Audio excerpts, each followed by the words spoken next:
அவர் உங்களை விசாரிக்கிறவர் ஆனபடினால் உங்கள் கவலைகளை அவர் மேல வைத்து விடுங்கள்.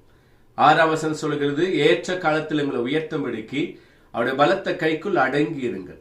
ஒன்று, அவர் சமூகத்திலே அடங்கி இருப்பது. 2வது, எல்லா கவலைகளையும் வைத்து விடுவது. எந்த 2 காரியமும் நம்முடைய வாழ்க்கையில இருக்குமேயானால் எதை குறித்தும் பயப்பட மாட்டோம். அன்றைக்கு இயேசு மரியாள் மார்த்தாள் வீட்டுக்கு கடந்து போன போது மார்த்தாலும் பற்பல வேலைகளை செய்து சோர்ந்து போனார்.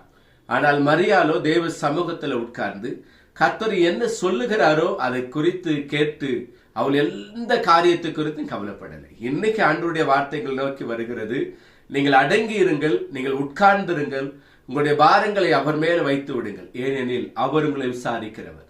எப்படி விசாரிக்கிறார்? என் மகளே, நீ அழாதே, நான் உன்னோடு கூட இருக்கிறேன், நீ கலங்காதே, நான் உன் தேவன் என்று சொல்லி விசாரிக்கிறவர். என் அன்பு தேவ பிள்ளைகளே, அடங்கிருங்கள், அவருடைய சமூகத்துல வைத்து விடுங்கள். உங்கள் வாழ்நாள் எல்லாம் கவலையோடு கூட அலைந்திருக்காதிருங்க. ஆகாரை பார்த்து சொன்னார், ஆகாரே, உன் பிள்ளையை எடுத்துக்கொண்டு போ, அவனை நான் பெரிய ஜாதியாக்குவேன் சொன்ன ஆண்டவர் இன்றைக்கு உங்களை ஆசீர்வதிக்கிறார். அவரிடத்துல அடங்கியிருங்கள், அவரிடத்துல உங்கள் கவலைகள் எல்லாம் வைத்து விடுங்கள். தேவன் உங்களையும் உங்கள் குடும்பங்களையும் ஆசீர்வதிப்பார். ஆமென்.